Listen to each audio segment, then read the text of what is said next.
Nous souhaiterons que les autorités de la transition nous rassurent les Maliens sur leurs véritables intentions.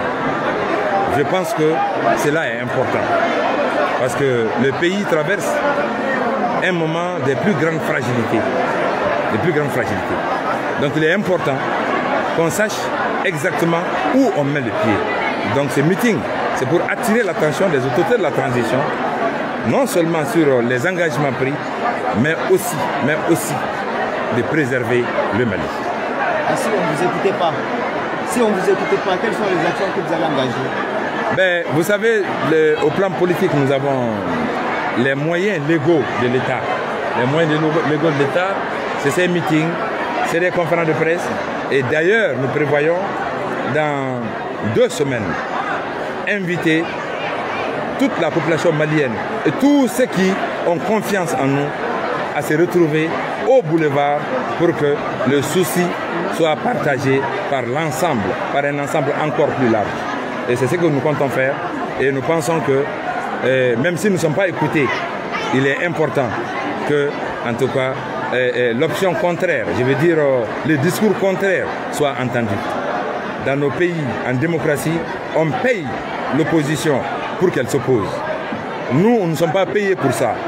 Nous nous soucions pour notre pays et c'est pourquoi nous prenons la parole. Et de tout ce que nous disons, que les autorités de la transition trouvent des éléments au moins pouvant les aider à ne pas compromettre notre pays. C'est de cela dont il s'agit. Le délai contractuel, vous tenez à cela? Nous tenons au respect du délai imparti à la transition.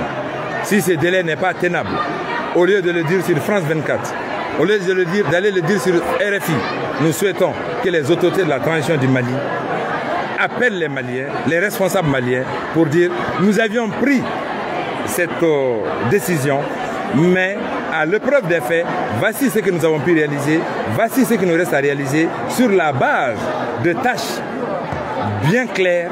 Alors, proposer une prorogation aux Maliens. Dans ces conditions, personne ne le refusera. Mais la prorogation ne peut pas être le projet d'un gouvernement. Non, c'est le travail qui doit être le projet du gouvernement. C'est sur la base du travail enclenché, alors qu'une prorogation d'1 mois, de 2 mois ou autre, même de 2 ans, peut être demandée. Nous ne sommes pas contre le Mali. Si nous savons où nous allons, vous pouvez être sûr d'une chose, nous l'accompagnerons.